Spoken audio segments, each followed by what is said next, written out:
શીખી જશો ઇંગ્લિશના અઠવાડિયામાં મિત્રો તમારું હાર્દિક સ્વાગત છે. આજે દિવસ છે, છઠ્ઠો દિવસ છે, ડે 6.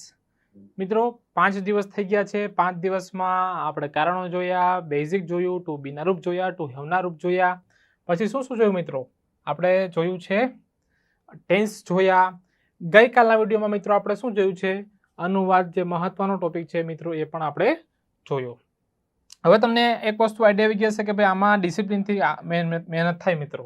જેટલું તમારું ડિસિપ્લિન સ્ટ્રોંગ હશે એટલો તમારો મહેનત એટલે કે પાયો સ્ટ્રોંગ હશે, અને જેટલું ડિસિપ્લિન સ્ટ્રોંગ હશે એટલું તમે આગળ સુધી જઈ શકશો. ઘણીવાર એવું થાય છે મિત્રો કે ડિસિપ્લિન ના હોય તો તમે અમુક સમય પછી અંગ્રેજી છોડી દો છો, પણ હવે એ બધી વસ્તુમાંથી આપણે પીછો છૂટ કરવાનો છે.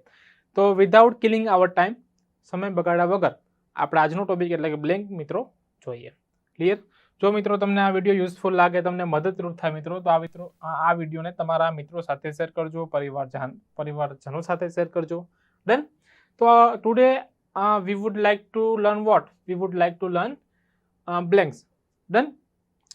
We have seen basic, to be રૂપ, to be ના રૂપ, to have ના રૂપો, ટેન્સ, એ બધી વસ્તુ જોયું. હવે આજે આપણે મિત્રો જોઈએ બ્લેન્ક. શું છે બ્લેન્કમાં આજે?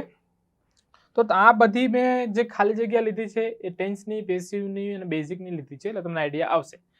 જ્યારે તમે બ્લેન્ક સોલ્વ કરો તો હંમેશા તમારે સૌથી પહેલો વિચાર અથવા તો તમારું પહેલો સૌથી પહેલા ધ્યાન જવું જોઈએ એ છે સમયસૂચક શબ્દ પર. તો સમયસૂચક શબ્દ છે મિત્રો અહીંયા ધ્યાન જવું જોઈએ. યસ્ટરડે ભૂતકાળની વાત થાય તો ભૂતકાળ પ્રમાણે કયું આવે? તો તમને ખબર છે કે આ તો V1 છે એટલે વર્તમાનમાં આવે, ઇઝ પણ વર્તમાનમાં આવે અને હેઝ પણ વર્તમાનમાં આવે. તો એ પ્રમાણે મિત્રો તમારો જવાબ બને છે સેલ્ડ. તો ધીસ સ્ટીમર ખાલી જગ્યા સેલ્ડ યસ્ટરડે. ડન કે નહીં? એ જવાબમાં આવે સેલ્ડ. હવે તમે જુઓ બીજા નંબરની ખાલી જગ્યા યુ માય ફ્રેન્ડ્સ ઓફિસ. હવે જુઓ, તમને ખબર છે કે 2 ખાલી જગ્યા છે એટલે જવાબમાં 2 આવવું જોઈએ. હેવેઝ પછી આવવું જોઈએ V3. હા, આ હોઈ શકે. પછી ડુ ગો. ક્લિયર?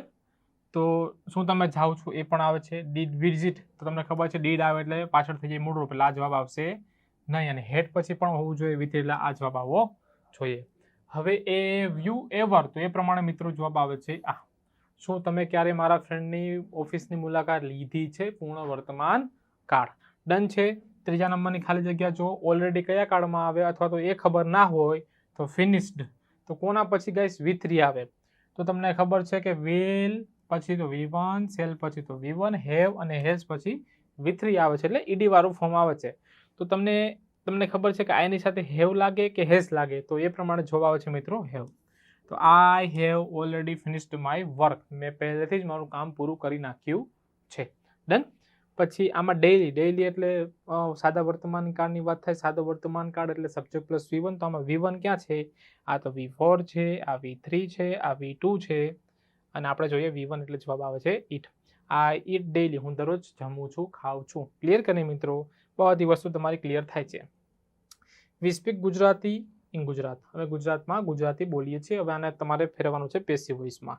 પેસિવ વોઇસમાં એઝ વી ઓલ નો કે ભાઈ કર્મ આગળ આવે તો ગુજરાતી એ છે આપણો મિત્રો કર્મ. તો ગુજરાતી બધામાં છે? હા છે. સાદો વર્તમાન કાળ છે એટલે પેસિવમાં ઇઝ આવવું જોઈએ, તો આમાં ઇઝ નથી એટલે તમારો જવાબ ડી નીકળી જશે. હવે તમારી પાસે 3 ઓપ્શન. ઓકે, અહીંયા પણ ડી નથી તો આ પણ નીકળી જશે.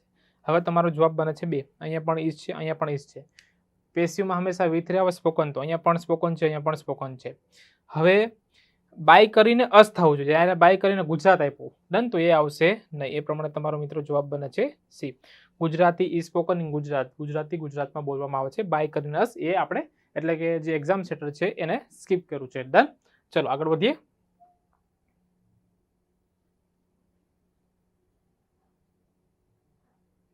ઓકે મિત્રો, ચલો આગળ વધીએ. હવે છે I blank daily in childhood. In childhood એટલે ભૂતકાળનો રૂટીન દર્શાવે છે. ભૂતકાળનો રૂટીન એટલે કે સબ્જેક્ટ પ્લસ V2. તો V2 ક્યાં છે? તો અહીંયા. તો મિત્રો આ થયો તમારો જવાબ. કેટલી આરામથી મિત્રો બ્લેન્ક સોલ્વ થાય છે, ખબર પણ નથી પડતી કે ભાઈ ખાલી જગ્યા આરામથી સોલ્વ થાય છે. તો આ રીતે તમારે સૌથી પહેલા બ્લેન્કમાં સમયસૂચક શબ્દ જુઓ. જો તમને સમયસૂચક શબ્દ ગોતતા ફાવી જાય અથવા તો કોની સાથે V1 લાગે, કોની સાથે V2 લાગે, કોની સાથે V3 લાગે અથવા કોની સાથે V4 લાગે, એટલું મિત્રો તમે યાદ રાખો તો પણ તમને ઘણી બધી વસ્તુ ફાવી જાય. ડન? ચલો આગળ વધીએ. હવે 20 બોયઝ ખાલી જગ્યા ઇન ફ્યુચર. ઇન ફ્યુચર એટલે ભવિષ્યની વાત કરે તો તમને ખબર છે કે ભવિષ્યમાં આવે નહીં. હેવ ગોન આવે નહીં, ખાલી V1 આવે નહીં, તો આ આવે છે આ રીતે જવાબ. ક્લિયર?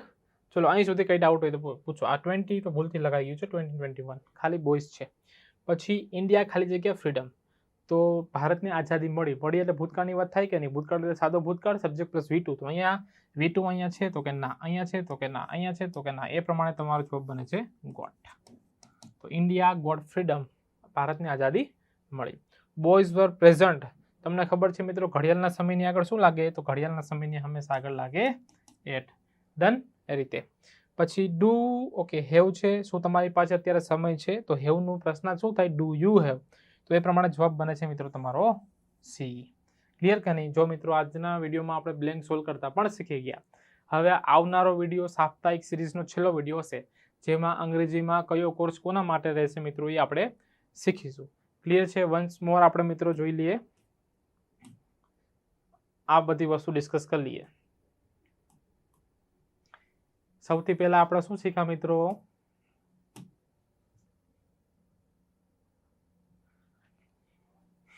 શું શીખ્યા? કારણો, એને ડિસ્કસ કર્યું. પછી ટુ બીના રૂપો, આ પણ ડન થઈ ગયું. ટેન્સ પણ શીખી ગયા. પછી ટ્રાન્સલેશન ગઈકાલના વિડીયોમાં જોયું, અનુવાદ આજના વિડીયોમાં મિત્રો જોયું, અને આવતીકાલે સાપ્તાહિકની સિરીઝ છેલ્લો વિડીયો, એટલે કે ભાઈ કયો કોર્સ કોના માટે રહેશે. તો મળીએ મિત્રો આવા નવા સિરીઝ સાથે, અને કાલના વિડીયોમાં આપણે ફૂલ ઘણી તમારે ડિસ્કશન કરવાની છે. ડન કરે? મળીએ નેક્સ્ટ વિડીયોમાં. જય હિન્દ, જય ભારત.